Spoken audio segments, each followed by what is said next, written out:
E aí, vamos direto ao ponto na nossa análise de hoje. Chegamos na quinta-feira, 21 de maio, e o nosso foco principal é um conceito incrível: a fé de Jesus.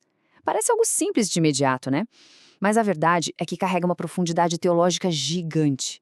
O nosso objetivo aqui é desdobrar essa ideia passo a passo, mergulhando no que o texto realmente quer dizer para a nossa caminhada cristã.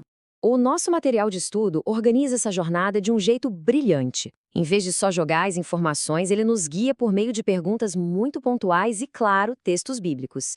Exatamente essa a nossa rota agora. Uma exploração estruturada, totalmente baseada na revelação das Escrituras e nos registros históricos. Para ninguém se perder, esse é o nosso roteiro. Primeiro, a fé de Jesus. Segundo, Apocalipse 14, versículo 12 e a história. Terceiro, a fiel promessa do Evangelho. Quarto, Mateus 26 e o exemplo supremo. Quinto, o significado da experiência diária.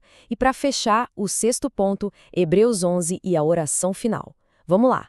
Ponto 1. A fé de Jesus.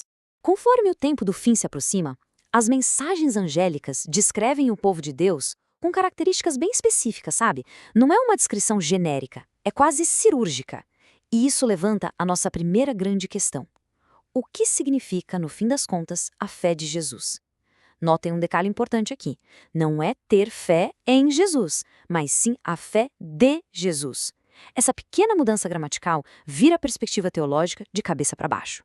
Para entender isso, a gente precisa ir direto para a Bíblia. Lendo o texto de Apocalipse, capítulo 14, versículo 12, temos a seguinte declaração: Aqui está a paciência dos santos, aqui estão os que guardam os mandamentos de Deus e a fé de Jesus. O pulo do gato é justamente essa união inseparável.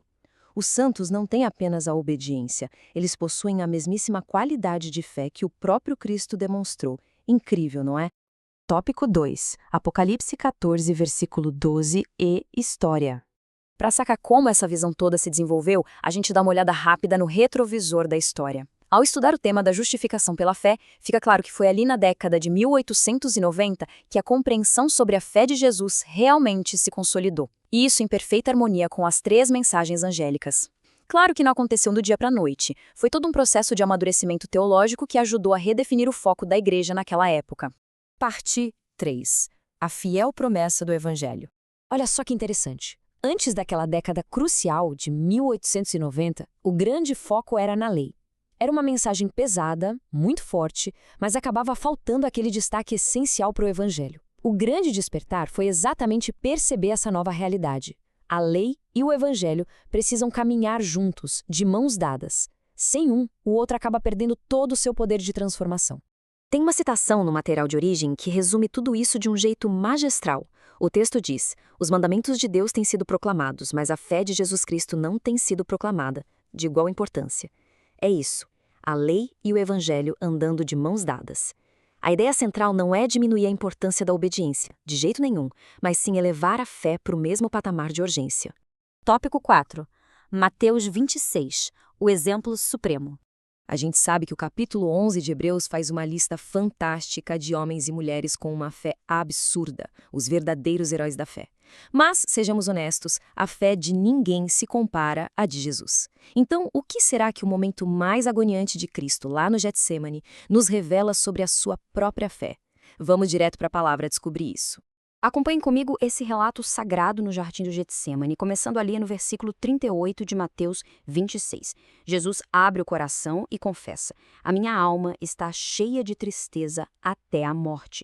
E logo depois ele se prostra e faz aquela oração que simplesmente define a história. Meu Pai, se é possível, passe de mim este cálice. Todavia não seja como eu quero, mas como tu queres. Essa entrega e submissão total ao Pai, mesmo na escuridão mais absoluta, é a pura essência, a definição exata do que é a fé de Jesus. Ponto 5. O significado da experiência diária. Tá, mas como a gente traduz toda essa teologia profunda para a vida real? Porque a fé não é só teoria para ficar no papel, é para ser vivida. O material detalha como alcançar a fé de Jesus em 3 passos bem práticos. Passo 1. Significa tomar uma decisão consciente, baseada na obediência a Ele e a sua palavra. Passo 2, imitar de verdade a fé que ele tinha no Pai, exatamente como a gente viu lá no Getsemane. E o passo 3, que amarra tudo, manter uma experiência diária, superativa e viva com Jesus. É um processo constante e dinâmico. E aqui vem o maior alerta do estudo de hoje. É uma afirmação bem direta, sem rodeios.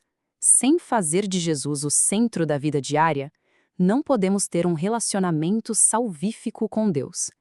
Resumindo, a fé de Jesus exige que ele seja o núcleo, o centro absoluto de literalmente tudo que a gente faz.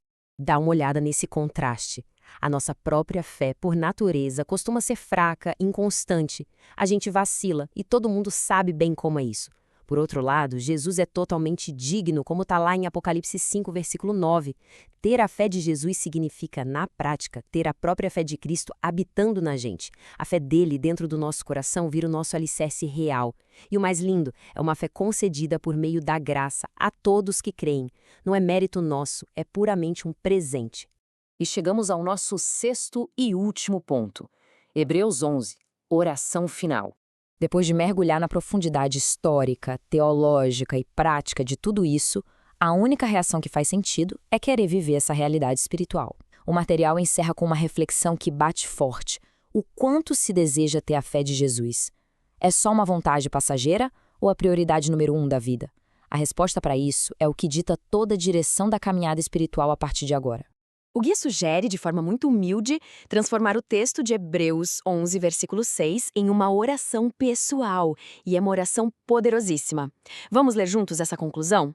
Senhor, sem fé é impossível te agradar. Eu me achego a ti e creio que tu existes e que recompensas os que te buscam de coração. Faço isso agora. Sem dúvida, essa é a melhor forma de encerrar a nossa exploração de hoje, guardando na mente que a fé que salva, aquela que realmente permanece firme, é, no fim das contas, a própria fé do nosso Salvador operando em nós. Até a próxima!